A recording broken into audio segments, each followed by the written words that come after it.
Hi friends, I am CMS Mehta. Today I'll show you simple Excel hacks to hike up your productivity. If you're passionate about learning Excel, subscribe to my channel below. In this video, we'll go step by step making Excel easy for you. Let's take an example.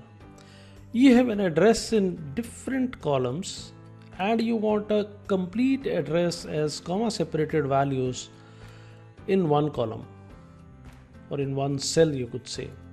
Or let's say there are a series of mails which you want combined with a semicolon as separator so that mails could be sent to multiple addresses. The way we are doing till now is we are using a join using ampersand. I'll be using these different cell addresses, and using ampersand I'll be joining with a delimiter, which in this case is a comma. Now when we go with this, what we find is we can join it and I'll just copy it across and I get all the addresses with comma in between the values, right? Alternatively, we'll use a function concatenate, and in concatenate use this function arguments to build the functions. I'll take A5 and tab comma, again B5, again tab comma, C5, tab a comma, and in D5. This pretty much builds a formula. So again we get it. Our formula is concatenate and all these separated by a comma.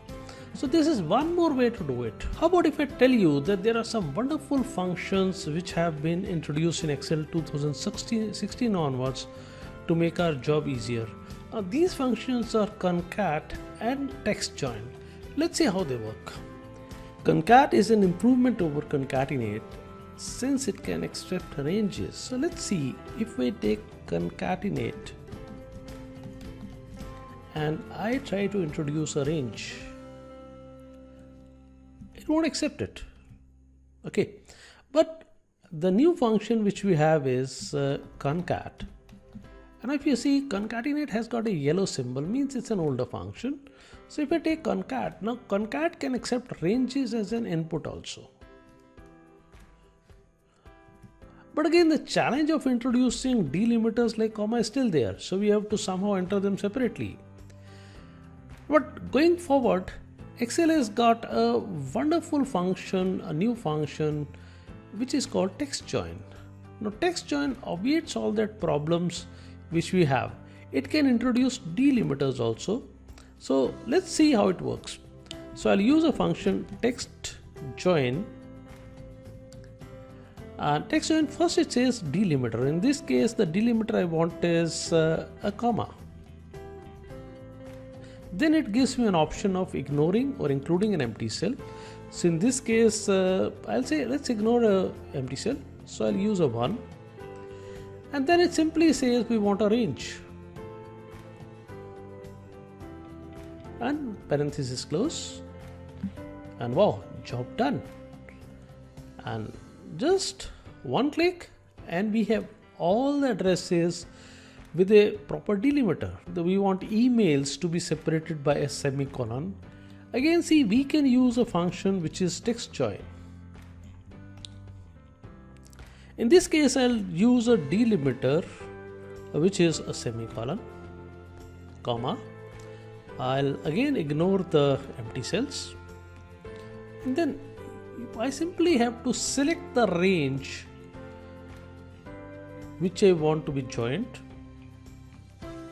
And hence job done. So if you look at this formula, it's a very simple formula. So something which could have taken us ages, done in seconds. Don't you think you can save tons of time in your lifetime with this just one feature, text join or concatenate these new functions? Let me know in the comments below. Friends, I've been training professionals like bookkeepers, chartered accountants, law enforcement officials, bankers for more than 20 years, boosting their productivity. If you like this video, give a thumbs up. If you have any questions, leave them in the comment below. I'll guide you through. Subscribe now to learn more about these Excel hacks. Thanks for watching. Meet you in the next episode.